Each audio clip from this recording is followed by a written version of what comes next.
Professor Clixville had been teaching interspecies ethics at Kepler University for 8 decades. His course on appropriate physical contact across species boundaries was considered essential for any student planning diplomatic or academic careers in the galactic community. The curriculum was designed to prevent the cultural misunderstandings that had sparked 3 minor wars and countless diplomatic incidents. He had never taught a human before. Emma Chen sat in the back row of the lecture hall, taking notes with the same quiet attention she'd shown all semester. The 17-year-old exchange student from Earth had been a model pupil, polite, engaged, and remarkably well-informed about galactic customs for someone from a species that had only achieved interstellar travel within the last decade.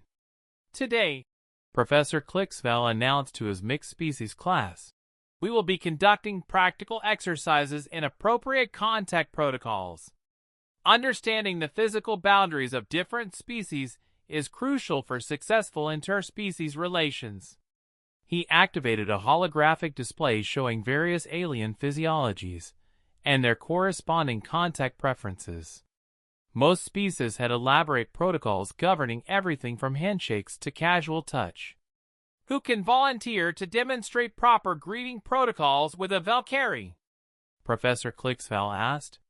Several tentacles and appendages raised in response. The Valkyrie were a crystalline species whose touch could cause chemical burns to most organic life forms, making proper greeting techniques literally a matter of life and death. Excellent.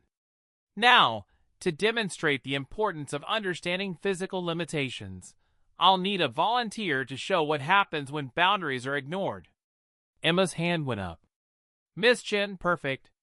As our resident Deathworlder, you can demonstrate how easily dangerous contact can occur.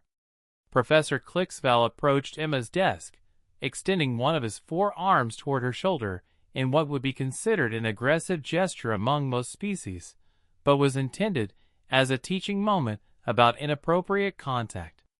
Emma didn't move from her seated position. She didn't stand up, didn't turn around, didn't even put down her stylus. Her left hand simply reached up and gently grasped Professor Clixville's approaching arm. The sound of breaking bone echoed through the lecture hall.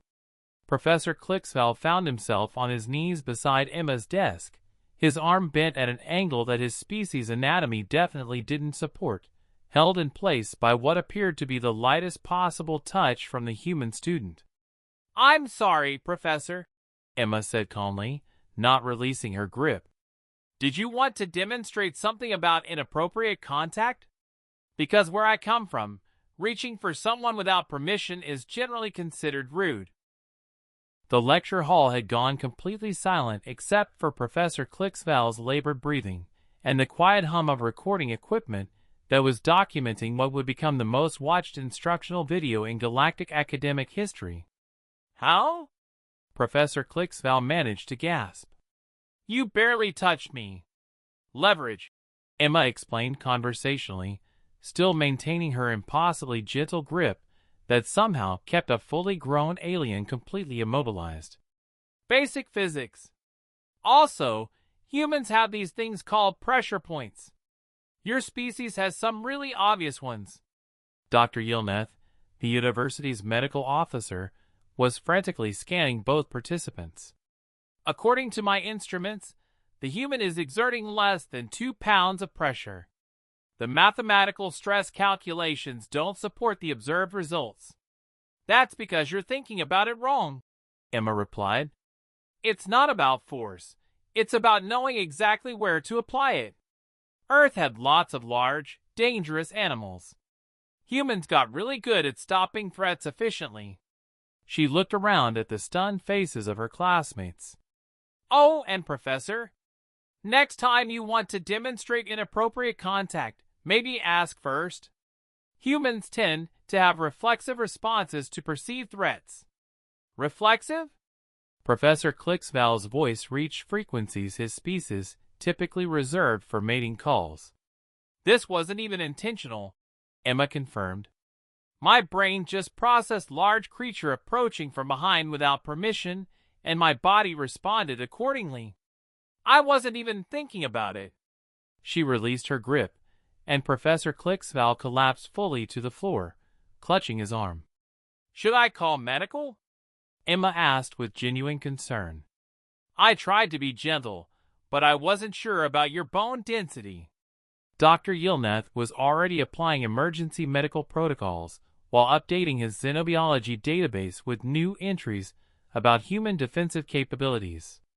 Professor Clicksval spent the next 3 weeks in medical recovery, during which time the university quietly updated all courses involving physical demonstrations to include warning labels about Deathworld species.